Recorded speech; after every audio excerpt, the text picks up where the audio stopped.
ever tell you that I was a grocery store checker? Did you know that? Like, you know, people come through the line and, yeah, they're almost obsolete now because you can check your own groceries, but one of my earliest jobs was as a grocery store checker. So I would say, hi, how you doing? As the people came through, and they would say, fine. Sometimes they'd smile. Sometimes they'd, you know, greet me with some eye contact and a little bit of, you know, doing okay. Occasionally, though, my greeting would be met with an honest, I'm not doing so good, or it's been a rough day. The context of the grocery store checkout line was supported by these kinds of pleasantries and genuine friendliness. But I will never forget the woman who came through the line on one particular day, and I said my usual, hi, how you doing? And she said, well, I'm having a herpes flare-up. All right. Yeah, there's that. That pretty much ended my capacity, my ability to be able to be genuine in the moment. It was just gone. On a side note, I feel like I need to say that there is absolutely nothing wrong with being honest about the fact that you have herpes. I'm told that 1 in 5 people actually have it. So being honest is very important, but let's not lead with that story in the checkout line. Probably not a good idea. My checker friends and I would call these people like this woman, flashers. Because it's like they were wearing a long trench coat and they would walk through the checkout line and just flash us, completely naked with one big sign that says, too much information. But this does not strike me as an attempt at honest vulnerability. Being so revealing, so barefaced in such an inappropriate context is using personal details probably to keep people away. It may be an unconscious or a subconscious choice, but it's true. Being that vulnerable in that way pushes people away. It's the same thing as it would be to wear our Halloween mask year-round, to work and parties and weddings and funerals and maybe to the bedside of someone who is ill. Not appropriate, not effective. So we need to take time to build ground and to connect with people before we expose ourselves. Before we pull out our most personal masks and begin trying them on for someone else, we need to connect first. One of the things I love about being a minister is that in my minister role, it often grants people permission, just because I'm a minister, to skip all the formalities and go deeper, directly to the places that matter.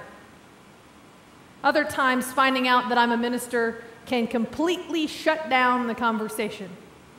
They find out I'm a minister and they begin to make all kinds of assumptions, not only about who I am, but assumptions about what they think that I think about them. There are certain occasions, though, when I do want to wear my minister mask loud and clear. When I attend a social justice event, for example, or rally or protest, when I'm standing in solidarity with others, times when I feel it's important for people to encounter my role as a religious person first. When it's that important, I often wear a clerical collar. When I choose to wear a collar, you see, I become the mask, and it's intentional, strategic, in order to help further along some cause. I wear a collar when I'm trying to make a statement, when I'm trying to get something done. I wear a collar so that I can bring along with me the history and the power of the category of clergy of which I am a part. I might do that at a rally or as a prison chaplain, and when I do, the rest of the details of my life in that moment are really not relevant. So I save my true face for the one-on-one conversation, and I interface with the world simply as clergy. It's strategic disclosure or strategic vulnerability. You see, we all put on masks for our professional lives. And it's appropriate in many different settings for many different reasons. Nancy LeDemas tells a story that I really like that gets this point across about our professions. She talks about an actor who was struggling during the recession to find a job.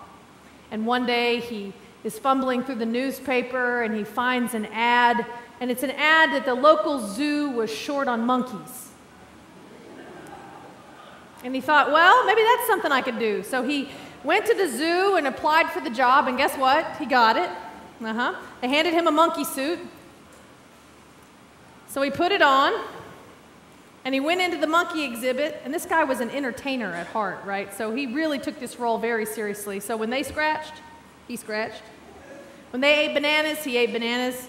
And then he noticed that there was this rope hanging towards the back of the exhibit, and so he grabbed hold of the rope and he swung back and forth in the exhibit, and the crowds went wild. So he started doing it over and over again. He's swinging in this exhibit and doing all kinds of acrobatics and tricks. And on one particular beautiful sunshiny day, kind of like today, crowds from all over had gathered to watch this monkey do his tricks. And he was swinging back and forth across this exhibit, and he didn't realize that the lion exhibit was right next door. And so he's swinging back and forth, and he went further and further out, getting more and more brave, and he actually swung out over the lion's exhibit. The crowd was going crazy until all of a sudden, the rope broke. And there he was, smack in the middle of a den of lions. The lions began stalking and pawing and growling at him. One lion in particular began to run at him in an attack formation. Our actor was so frightened that he started to unzip his monkey costume and was yelling, "Help, get me out of here!" And that's when the lion said, "Shut up, you fool, and put that back on or we'll lose our jobs."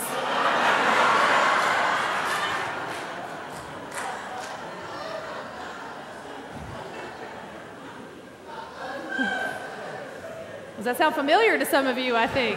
Yeah.